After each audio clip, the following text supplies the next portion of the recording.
सैफला रुग्णालयात नेणारा रिक्षावाला एबीपी माझावर हल्ल्यानंतर याच रिक्षावाल्याने सैफला नेलं होतं लीलावती हॉस्पिटलमध्ये। भजन सिंग असं सैफला रुग्णालयात नेणाऱ्या रिक्षावाल्याचं नाव। सैफ अली खान हल्ल्याप्रकरणी पोलिसांच्या 35 टीम्सची स्थापना। 35 पैकी 20 लोकल पोलीस तर 15 क्राईम ब्रांच पोलिसांची पथकं। हल्ल्यानंतर सैफच्या पाठीत अडकलेल्या चाकूच्या तुकड्याचा फोटो समोर। सैफच्या पाठीतनं बाहेर काढला 2.5 इंचाचा तुकडा।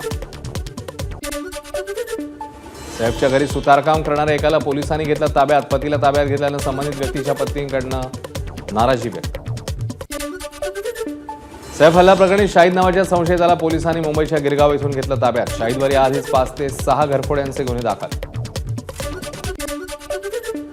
सैफ अली खान यांना धमकी आल्याचा कधी उल्लेख नाही। मागणी केल्यास सुरक्षा देण्याचा विचार करू। गृहराज्यमंत्री योगेश कदम यांची प्रतिक्रिया।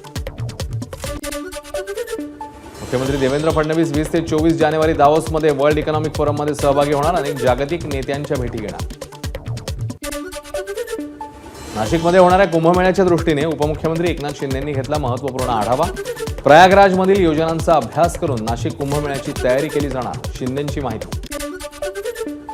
अजित पवारांची महापालिकेच्या पर्पल दिव्यांग महोत्सवाला भेट। दिव्यांग मुलांच्या आणि व्यक्तींच्या स्टॉलला दिली भेट। पिंपरी चिंचवड महापालिकेकडून पर्पल दिव्यांग महोत्सवाचं आयोजन।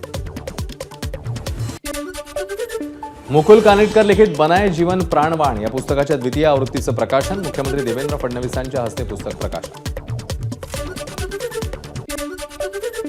पदवीधर मतदारसंघाचे आमदार सतीश चव्हाण शरद पवारांची साथ सोडणार। उद्या शिर्डीत अजित पवारांच्या राष्ट्रवादीत प्रवेश करणार। विधानसभेपूर्वी सतीश चव्हाणांनी सोडली होती दादांची साथ। नांदेडच्या पालकमंत्रीपदी धनंजय मुंडे नको, सकल मराठा समाजाची मागणी। मुंडेंकडे नांदेडचं पालकमंत्रीपद दिल्यास रस्त्यावर उतरण्याचा दिला इशारा। इन्स्टिट्यूट ऑफ ट्रान्सपोर्टेशन अँड डेव्हलपमेंटने केलेल्या अभ्यासानुसार राज्यात 24,000 बसचा तुटवडा। राज्यातील 44 पैकी 30 शहरांमध्ये महापालिका नगरपालिकांची सार्वजनिक परिवहन सेवा उपलब्ध नसल्याचं समोर।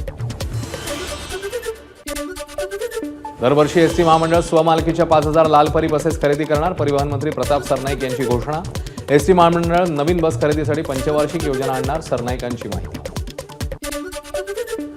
इलेक्ट्रिक गाड्यांसाठी एप्रिलमध्ये नवं धोरण। वाढतं प्रदूषण लक्षात घेता इलेक्ट्रिक गाड्यांच्या खरेदीसाठी प्रोत्साहन। गाड्यांची सुरक्षितता आणि सवलतींचा नवीन धोरणात विचार होणार। राज्य परिवहन आयुक्तांची माहिती। पुणे पोलीस आयुक्तालयात गृहराज्यमंत्री योगेश कदम यांच्या नेतृत्वाखाली बैठक। पुणे शहरातील कायदा सुव्यवस्थेसंदर्भात बैठकीमध्ये चर्चा। पोलीस आयुक्त अमितेश कुमार यांचीही उपस्थिती।